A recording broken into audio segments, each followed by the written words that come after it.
அதிகமாக இருந்தார்கள், லேவியர்களும் அதிகமாக இருந்தார்கள். அப்போ தாவீது இந்த காலகட்டத்தில் 4000 பேர் இருந்தாங்கன்னு சரித்திரம் சொல்லப்படுது. 4000 ஆசாரியர்கள் இருந்தார்கள். அப்ப 4000 பேர் ஆசாரியர்கள் இருந்தாங்கன்னு சொல்லும் போது ஒரு வாரம் ஒரு நாளைக்கு ஒருத்தருனா கூட ஒரு வருஷத்துக்கு 365 பேர் தான் ஆகும். அதனால தான் அவங்க வந்துட்டு டைம் லிமிட் கொடுத்துருந்தாங்க. அது நாளடியில் ஆகும்போது என்ன நடந்ததுன்னு கேட்டீங்கன்னா,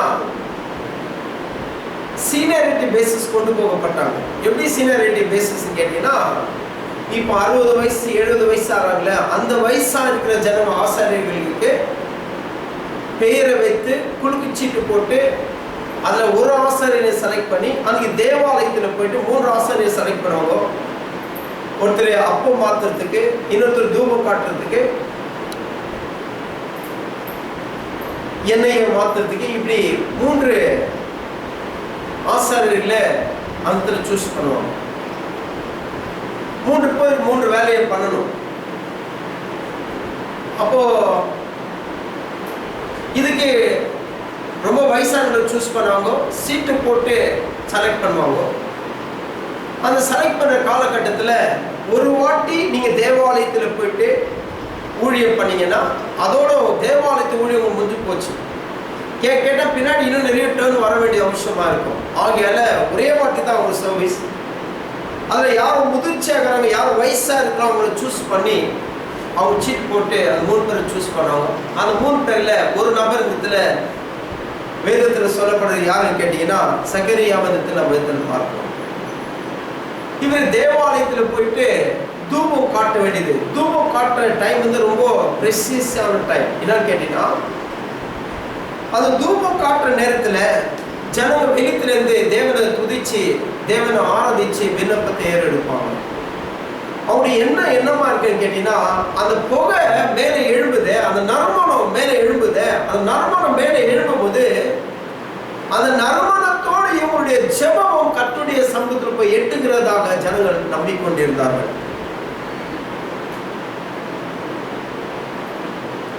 அவருடைய எண்ணம் அப்படிப்பட்ட எண்ணமா இருந்தது. நீங்க வெளிப்படை புஸ்தகத்தில் நீங்க 5:8 வாஸ்து பதம் கர்த்தருடைய வார்த்தை சொல்லப்படுகிறது. அந்த சூழ்நிலையில சகரியா அந்த முறையின்படி தேவாலயத்தில் போய் தூபம் காட்டும் போது வேற யாரும் தேவாலயத்துக்குள்ள இருக்க மாட்டாங்களோ, இவர் மட்டும்தான் இருப்பாரு. பரிசுத்த ஸ்தலம், மகா பரிசுத்த ஸ்தலம். பரிசுத்த ஸ்தலத்துல ஆசாரியர்கள் இருப்பாங்க. மகா பரிசுத்த ஸ்தலத்துல இந்த மாதிரி ஒரு பிரதான ஆசாரியர் மாத்திரம் போக வேண்டியது அவசியமாக இருக்கும். அவர் உள்ள போன சடிதிலே ஒரு தூதன் வந்து நிற்கிறார். உங்க வீட்டில் யாருமே இல்லைன்னு வச்சுக்கோங்க, இருட்டு, லைட் போட்டீங்க. லைட் போட்ட உடனே சடன் உங்க நேரிலே பார்த்தோம் நீங்கள் சம்டைம் பயந்துடுறீங்க, ஏதோ ஒரு போச்சு. இல்லை ஏதோ ஒரு சாமானம் விழுந்தா கூட நம்மளுக்கு டக ஹார்ட்டெல்லாம் ஆடிடுது. என்ன நினைக்கிறோம், யாரை வந்து கிளாஸை தள்ளாமோ யாரை வந்து பாட்டில் தள்ளாமோ பயம் வந்தது, இல்லை பீதி உண்டாகிறது. இதே போல சகரியா உள்ள தூபம் காட்டி கொண்டு நேரத்தில் சகரியா தூதம் வந்த உடனே சகரியாவுக்கு ஒரு பயம் உண்டாகிறது. சகரியா சொல்ற ஸ்டேட்மெண்ட்டை கவனிக்கணும். சகரியா வாசிக்கிறேன், அதுக்கப்புறம் நடக்கிற சம்பவத்தை நாலு வாசிக்க இருக்கணும். கவனிக்கணும். தூபம் காட்டுகிற வேலையிலே ஜனங்கள் எல்லாரும் கூட்டமாய் வெளியே ஜெபம் பண்ணி கொண்டிருந்தார்கள். அப்பொழுது கர்த்தருடைய தூதன் ஒருவன் தூபபீடத்தின் வலது பக்கத்தில் நின்று அவனுக்கு தரிசனமானான். சகரியா அவனை கண்டு கலங்கி பயம் அடைந்தான். ஏன்னா உள்ள யாருமே வர முடியாது. ஏன்னா அந்த இடத்துல மகா பரிசுத்த ஸ்தலம் இருக்குது.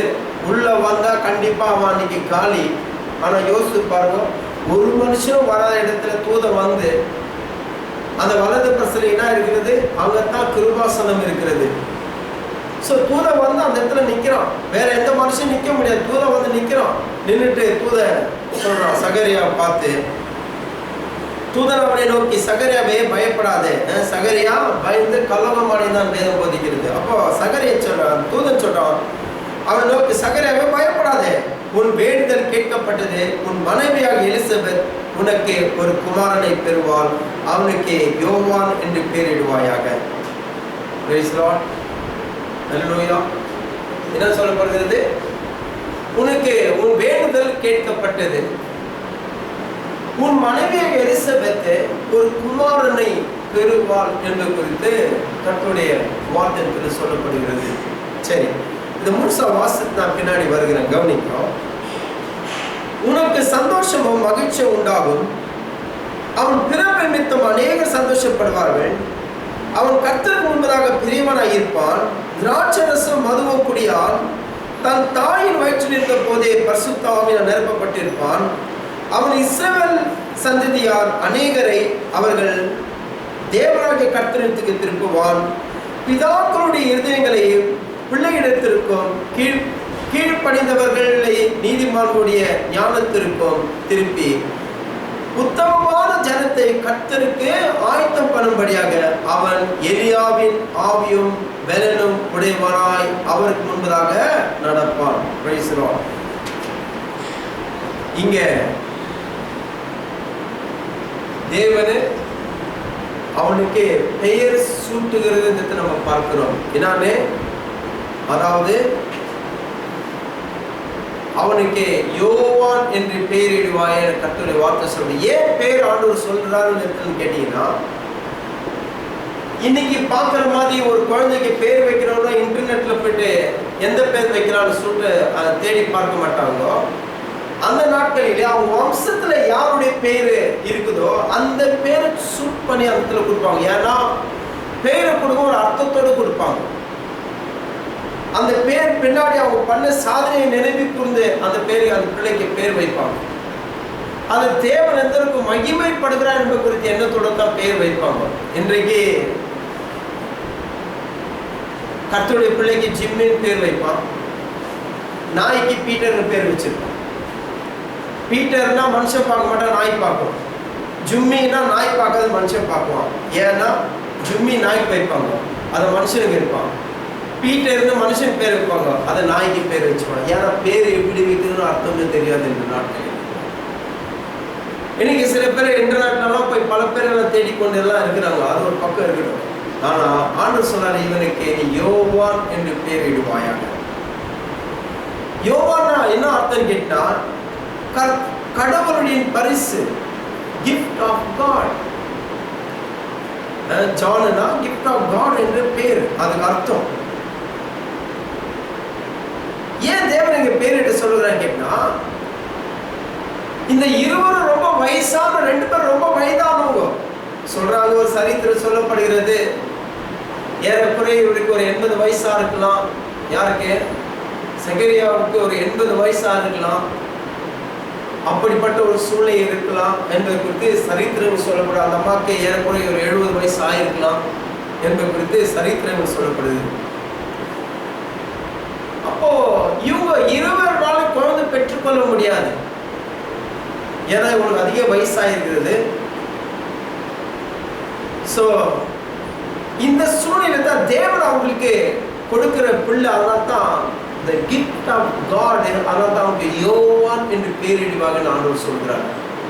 வேதமே அப்படிதான் சொல்லிதான், பிள்ளைகள் கர்த்தரால் வரும் ஈவு, கர்த்தர் கொடுக்கிற கிஃப்ட்.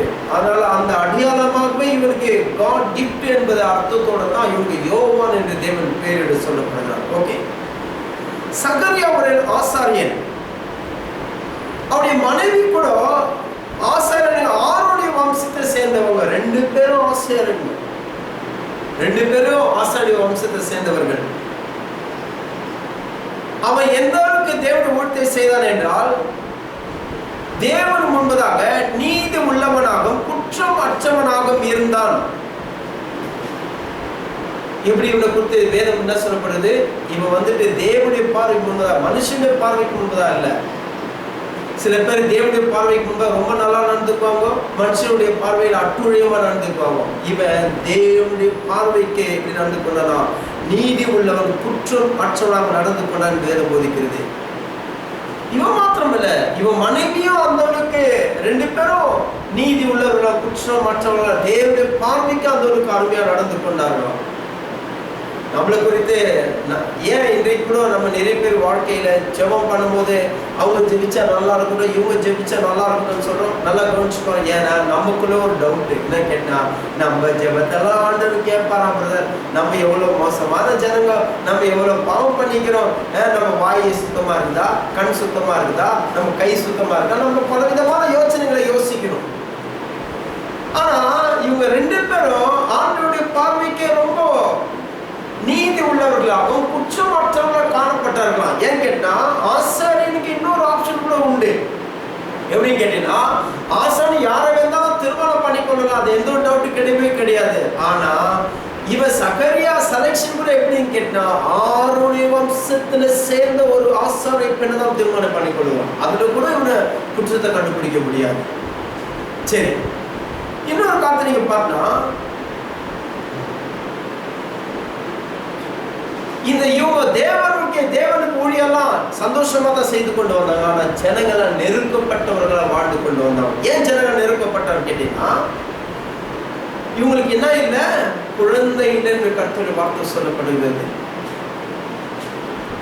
ஜனங்க என்ன நினைப்பாங்க, ஆசாரி ஊழியம் பண்றாருப்பா தினந்தோறும், அதெல்லாம் எந்த ஒரு பிரச்சனை கிடையாது. என்ன ஆசாரி வேலை பண்ணி என்ன இருக்குதுப்பா அவருக்கு, ஒரு குழந்தை இல்லையே. இந்த காலகட்டத்தில் கூட திருமணம் ஆகிட்டு 1 வருஷம் ஆன உடனே மாமியார் வந்து கேட்பாங்க, இன்னும் அவனும் பூச்சிப்புழு கூட உண்டாகல, அவங்க வயிற்றுல ஏதோ எறும்போ இல்லைன்னா மண்டோ இல்லை தேலோ உருவாக்குற மாதிரி கேட்பாங்க. 1 வருஷம் கூட. ஆனா யோசித்து பாருங்க, இவங்க ஏற்கனவே 80 வயசு ஆகிகூட ஒரு குழந்தை இல்லை. ஜனங்களும் நெருக்கப்படுறாங்க. கணவர் மனைவிக்குள்ள எந்த ஒரு பிரச்சனை கிடையாது, 2 பேரும் சந்தோஷமா தான் இருக்கிறாங்க. ஆனா வெளியில இருக்கிற வாயை தான் அடுக்கப்பட முடியாது. என்ன சொல்லுவாங்க, பாரு இவ்வளவு நல்லா இருக்கிறாங்க, ஒரு குழந்தைக்கு தான் பாருங்க. எதிர்க்கு சொல்லுவாங்க, இவ்வளவு ஆசீர்வாதமாகுது, பாரு ஒரு குழந்தைக்கு தான். இப்படி இவ்வளவு நெருக்கப்பட்டவர்களாக காணப்படுகிறார்கள். ஆனா இவங்க ஏதோ பாவத்தை செய்து தான் இப்படி நெருக்கப்படுறாங்கன்னா, வேதம் சொல்லி இவங்க எந்த ஒரு பாவத்தை செய்கிற வேதம் போதிக்கிறது. இவங்க எப்படியா, இவங்க நீதியை தேவனுடைய பார்வைக்கு நீதி உள்ளவர் நடந்து கொண்டார்கள், தேவனுடைய பார்வை குற்றமற்றவர்கள் காணப்பட்டார்கள்.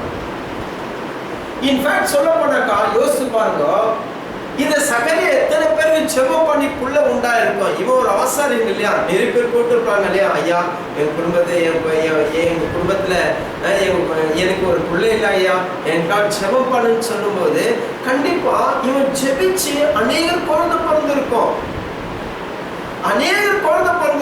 ஆனா தன்னுடைய வாழ்க்கையில அவன் ஒரு குழந்தை கூட பெற்றுக்கொள்ள அவனுக்கு அந்த இடத்துல எந்த ஒரு சூழ்நிலையிலும் இல்லை இருக்குது வேறு போது. ஏன்னா அந்த மனைவியோ மலடி என்பது குறித்து தான் கர்த்தருடைய வார்த்தை சொல்லப்படுகிறது.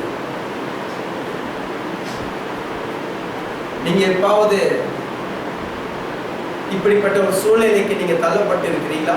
எப்படிப்பட்ட சூழ்நிலை கேட்டா, வேற ஒருத்தருக்காக நீங்க ஜெபம் பண்ணிப்பீங்க, உங்க வாழ்க்கையில அற்புதம் அதிசயம் நடந்திருக்கும்.